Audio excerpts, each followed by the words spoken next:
वा, दोन बायकोला देशमुख आपण दोघं समदुःखी आहोत. तुमची सून सापडली, मला माझी बहीण सापडेल. तुम्हाला सांग, सहकार्य करा. एकदा का त्याला कळलं ना की मी तुम्हाला इकडे आणून बसवलंय, तो थोडा गाफील राहील. काहीतरी चूक आहे, बस तेवढी चूक शोधतोय मी. त्याने तेवढी चूक केली, धरतोच त्याला.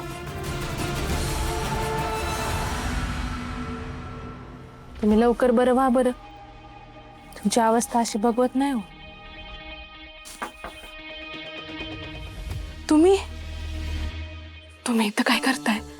अहो साहेब आधीच तुमच्याबद्दल चौकशी करताय. मला कसला बी तमाशा नको. तुम्ही जाईत ना. अहो ऐकून घ्या ना आता. माझ्यावर परिस्थितीच अशी आली की तुम्ही समजू शकत नाही. लालेचे सोडून गेल्यात मला. नक्की सोडून गेलेत का? तुमच्यात काय भांडण होतं? तुमचा कसा विश्वास बसत नाही माझ्यावर? हा सगळा त्यांचा प्लॅन आहे. प्लॅन? अहो पण त्यांचा तर फक्त संशय होता तुमच्यावर. अहो तुम्हीच त्यांना सोडून झाली तर भीती होती की त्यांना. काय बोलताय तुम्ही? हे सगळं त्या जगाला दाखवण्यासाठी, पण सत्य वेगळं होतं. अहो त्यांनाच माझ्यासोबत राहायचं नव्हतं, त्यांनाच इथून पळून जायचं होतं. त्यांना मला त्यांच्या मुठीत ठेवायचं होतं. हे सगळं शक्य झालं नाही. मग काय करणार त्या? असं काहीतरी करतात जगाला दाखवण्यासाठी. मी तुम्हाला खरं सांगतो, तुम्ही माझ्या आयुष्यात आला आणि मी प्रेमात पडलो.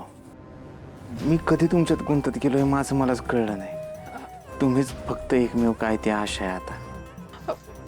असलं काय बोलू नका. आपण एक नाही होऊ शकत आहो. तुम्ही जा इथून. ऐका ना, तुमचा काहीतरी गैरसमज झालाय माझ्या बाबतीत. मला सगळं कळत आहे. बघा, हे बघा, म्हणजे तुमचा विश्वास बसत.